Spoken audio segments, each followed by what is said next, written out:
everybody, welcome back to the channel. Glad to have you along. What we're going to be doing in this video is I'm going to upgrade my radio.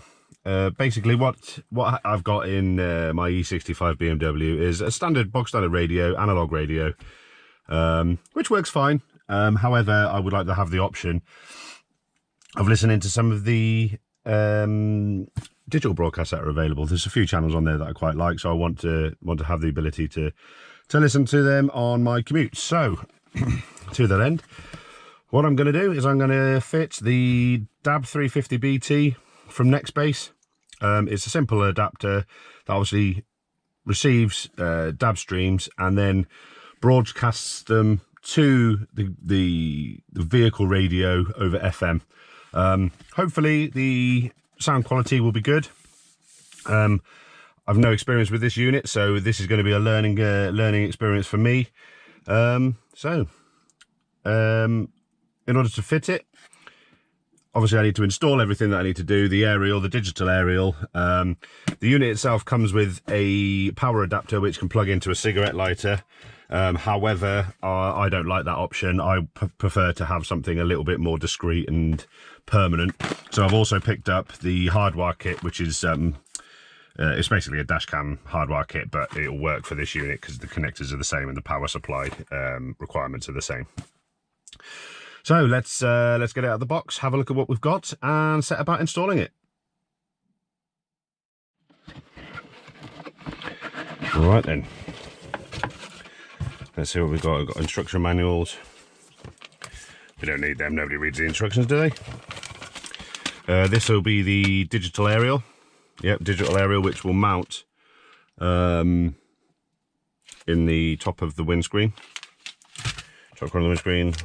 Little wipe to clean the windscreen off first. This is the obviously the power adapter, which is supplied in the package, but yeah, as I said, I'm going to use a bit more of a permanent solution. This is an aux cable. If your vehicle stereo has an aux in, you can actually connect this unit via aux in instead of transmitting it over the FM frequencies. And obviously, I guess that will be a better signal. But again, I don't have the option of an aux in on this car. And again, I don't want to have any more trailing wires than I need to. These look like some cable, yeah, some sticky cable clips, so you can keep the cable in and around the vehicle where you need it to be. That is a dashboard mount, so that you can stick it onto any surface on the dash. Yeah, so here's the unit itself.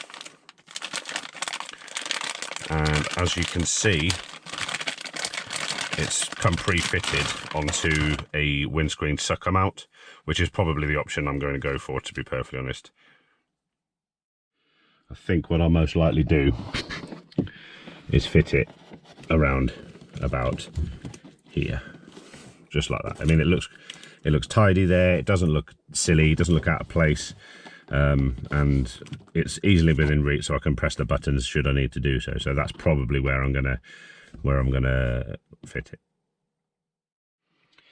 Okay then, so first things first, I think, is to start routing power cables.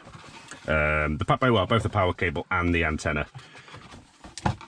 The hardwire kit that I've bought, basically what it does is let's try and get this open. The hardwire kit that I bought, it effectively plugs into one of the fuse locations in the fuse board, which is in the just above the glove box. We'll go there in a second and have a look at it. There's two adapters in this package. You get one for regular style fuses and one for the smaller ones, which you sometimes see in cars. What you effectively have to do is pull a fuse, plug this in, and then put the fuse you pulled into there, so that it's still a fuse for the original device that it was supposed to power. what you need to be aware of is that you're pulling the fuse and plugging this into something that is on a switch live, not a permanent live. If you fit it to a permanent live, all that will happen is the radio will be on all the time, even when you're not using the car and you're sitting in your house, and it will just drain your battery. So make sure you use a switch live. This particular car, the E65, is a little bit awkward in that it's quite hard sometimes to tell what a switch live is, because this car turns on the electrics as soon as you unlock it. You don't actually have to turn the ignition on. So as soon as you unlock the car, it fires up everything, like the radio, the power comes onto my sat nav and everything. The car doesn't wait for you to put the key in and turn the ignition on. So it can be a bit awkward trying to find a switch live, but if you know the car quite well, if you know your car quite well, you'll probably find one. Generally, things like CD changers, that sort of thing, that beat there was my telephone in the car, this bad boy, pretty old school. Things like the CD changer, that telephone, for example, they'll all be on a switch live because they're not on all the time. So if I was to pull the fuse for the telephone or the CD changer, that should give me the switch live that I need in order to install this. As we can see from the installation guide, it says here the antenna should be positioned on the passenger side around 2 centimeters away from the A-pillar, high up on the windscreen as shown, using the wet wipes to clean the screen. There is a little magnetic ground on the aerial, which does have to be tucked inside the headlining, so it's in contact with the body of the car. So we'll have to be wary of that. But other than that, I don't think we need much in the way of the instructions. It's all going to be pretty straightforward. As you can see, there's a bullet connector here, which that goes into. But it's the reason that's there is to enable you to route the cables without having the hassle of a fuse holder on the end. And then this end simply goes to the car chassis. There'll be somewhere in there already, because I've got a hardwire kit for my dash cam. So wherever I've grounded the dash cam, I will just ground this as well, and that will make the installation really, really simple. Obviously, this can be powered 12 to 24 volts DC, and the output is 5 volts DC at 2 amps. So plenty for this. Right then, let's get on with it. Okay, let's move all this out of the way. Right then, in this particular car, everything we need is behind here. And as you can see, there is already a bulb holder in here, which is the one that goes to my the one that goes up to my dash cam. In these little instructions here, it will tell us exactly what's what fuses are what, and all that good stuff. So let's have a little look. Okay, so CD changer number 6, fuse number 6 is up here at the top, and it's a 5 amp fuse. Right up here in this corner, that there is a CD changer fuse. Now I know that is a switched live, so that one would probably be perfect for what we want to do. So what I'll do, I'll pull that fuse out and plug in our fuse holder. Okay, so what I've done is I've took all the screws out that hold the glove box housing in place. There's like 4 up here and a couple at the bottom, and the whole thing can come out. It's quite simple, straightforward. Just here you can see the ground for the dash cam that I have installed, and you can quite clearly now see the fuse holder for the live, and you can see in the back there the wire all coiled up, being tucked out of the way. So effectively what I've got to do, I'm going to use, like I said before, use the CD changer fuse, because I know that's a switch live. Pull the fuse out, put the fuse holder in, pop the fuse back into the fuse holder just like this one is, and then we're good to go. Then all I've got to do is I've got to route the wiring round the trim, over the windscreen to the other side of the car, down at the A-pillar here, all the way across and down the A-pillar on the other side, and then we should be fine. And then the ground just pop in there. Okay, so let's pull that fuse out and get on with it. Okay, BMW very handily provides you a little tool for pulling out the fuses. As you can hear, the CD change is just coming to life because I just pressed the button on the door jamb, but I've just pulled the fuse for it, so it's now just stopped. So okay, so that's the CD changer fuse pulled. What I need to do next is plug in the fuse holder into that port and then pop this fuse into it. Okay, so prior to installation, the original fuse from the CD changer needs to go into that port, and then they supply you a 2 amp fuse which will protect the device that we're going to be powering on. So it goes in like that. As you can see, that's pretty much the same as what I did previously. So all I've got to do now is simply fit it back into the port for the CD changer. And I don't know if you can hear that on the video, but the CD changer is just fired back into life and doing its disc check. Hopefully you can hear that. Right, so now that part of it's done. I've just got to now wire it. Now that part of it's done, I've now got to fit the ground to the point where the original ground is for my dash cam. So that's the next step we're going to do. Okay, let's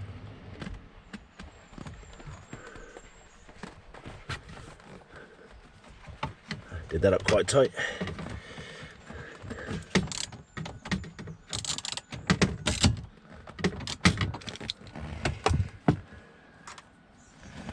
Now all I want to do is fit this one behind it.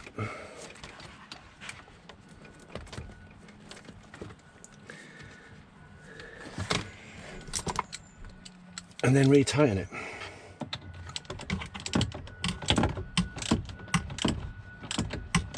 Making sure.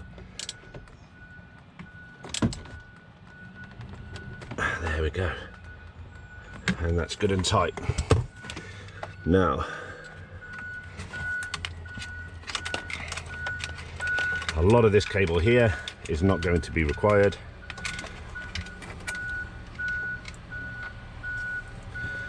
Tuck this behind there.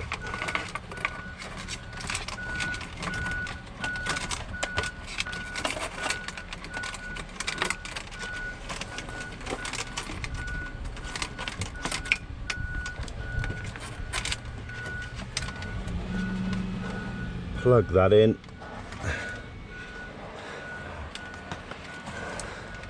And then the majority of this can just be closed up like that. And I had a tie wrap somewhere, there it is. We'll put that tie wrap round. And that'll keep it nice and tidy behind the dashboard, and that can go down where the cabling is for the dash cam. Out of the way, not going to cause any interference with anything, and we're all good.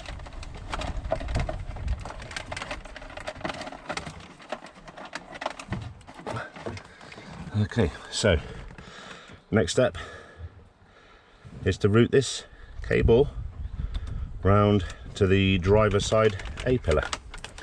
All I'm going to do is I'm going to tuck it in. I don't know if you can see that. Here's the cable for the dash cam. I'm going to basically do exactly the same thing. It's going to go up all the way around, and it'll be pretty straightforward. Okay, the first thing I'm going to do before I go to the effort of actually running the cables round is plug the unit in.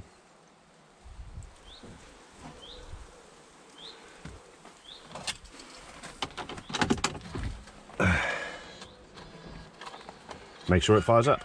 Okay, there we go. As you can see, we've got power to the unit, so we're all good. Let's turn that on. Yeah, the ignition on this car is a bit strange. It'll turn on when you first unlock the car, and then after 3 minutes it'll all shut down again, and then you have to put the key in. But it's weird. You get used to it. But yeah, obviously we've got power, the power's working, everything's good, so I know that I can route the cable now without getting there and then realising that something's wrong. So yeah, we're all good. So I'll disconnect that, pop that down there. What I'm going to do, I'm going to start at that end, tucking it in behind all the trims, because I don't want to get to that end and then find that I've got too much cable at that end or not enough cable. Probably worse, but even if I've got too much cable, I've then got to hide it somewhere. So it'd be better to start that end, put it all the way around, and then the excess cable can be hidden behind here. So that's what I'll do. Okay, that's the cable routed. What I actually did in the end was I didn't go over the top of the screen and back down the A-pillar, because believe it or not, there wasn't actually long enough cable. It's a 4 meter cable. I guess, yeah, it's probably I probably should have known better. However, what I did was instead I just ran it along the bottom of the windscreen, and it tucks in neatly between the windscreen and the dashboard at the front. You can just see a little bit just there. Obviously where the cable's been folded is bends in it, so it's trying to hook itself up, but given time it'll settle down and it'll all be fine. And that reached really easily, and there was probably about 2 feet of excess which has been tucked in there. So what I'll do next, I'll get the dashboard back in, and then we can look at installing the digital aerial up here. Okay, so that's the dashboard reinstalled. The next thing to do is to install the digital antenna cable. Let's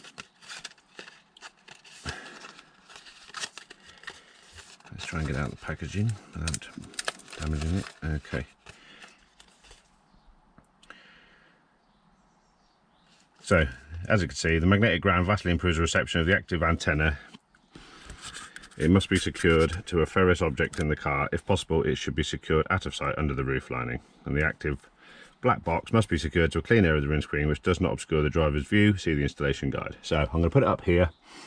That part's going to be on the windscreen. That part's going to be underneath the headliner, against the body of the car. And then hopefully we'll achieve a good level of reception.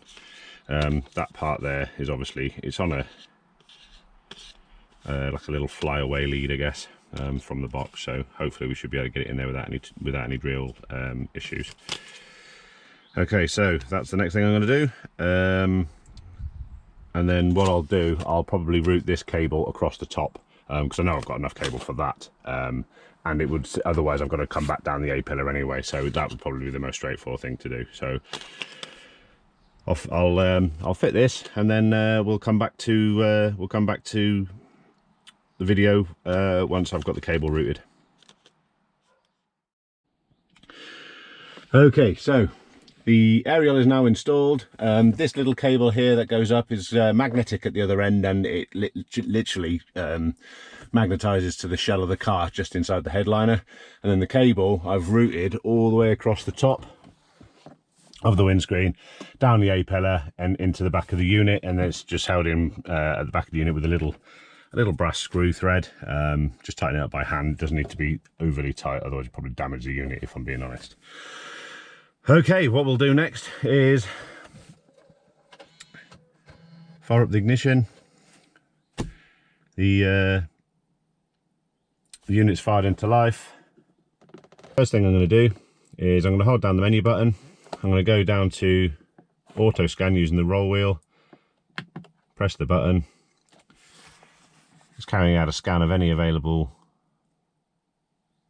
radio stations.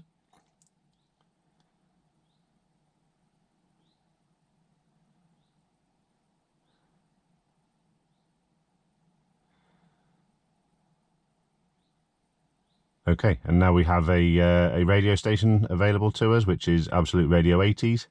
The signal strength isn't particularly great where the car's parked right now. To be perfectly honest, in this county, the signal isn't the best anyway. However, I can live with it, and obviously it's only going to get better as time goes by.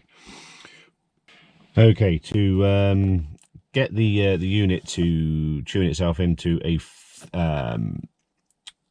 radio station that's basically free from any transmissions, you simply hold down the FM TRX button, and it will search for a frequency that is not currently being transmitted on, so that you've got the best possible connection to your car stereo. Then all you need to do is connect your car stereo to it at the displayed frequency, and you will hear the sound on this radio that is being broadcast by this unit. Obviously, due to YouTube copyright restrictions, I'm not going to play any of the radio, because otherwise I'll simply get a copyright strike. So take my word for it that the stereo is connected to the DAB unit. What I will show is the Bluetooth connection. Now, obviously there is a Bluetooth connection available on the unit. Bluetooth is on. All I've got to do is search for it. There we are. It's come up, as you can see, DAB 350 BT.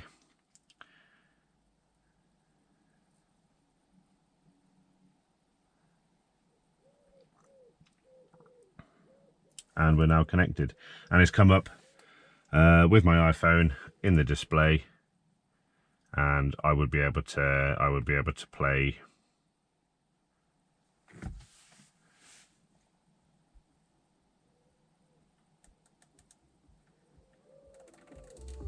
there we go. I'll give you a quick there we go. That's as much as I'm going to play to stop YouTube police coming after me. Hopefully you enjoyed this video, and you know, it's fairly simple to install, fairly straightforward. It takes a little bit of time. You can do it in about an hour. You know, it works fine. But hopefully, yeah, you're able to see the kind of things you can do with this unit. I would be happier if the signal strength for DAB in my area was better. If you go out of my town, then the signal gets much better. But in my town, the signal is really poor. We're quite rural around here, and for some reason, the digital broadcast isn't particularly great. But it can only get better, you know, as time goes on, and they start to draw down the analog services. They'll look to improve the digital one. So yeah. But anyway, thanks for watching. I hope you enjoyed the video. If you found it useful, then please remember to give me a like and subscribe for more. Hopefully I'll see you again soon. Thank you very much. Bye bye.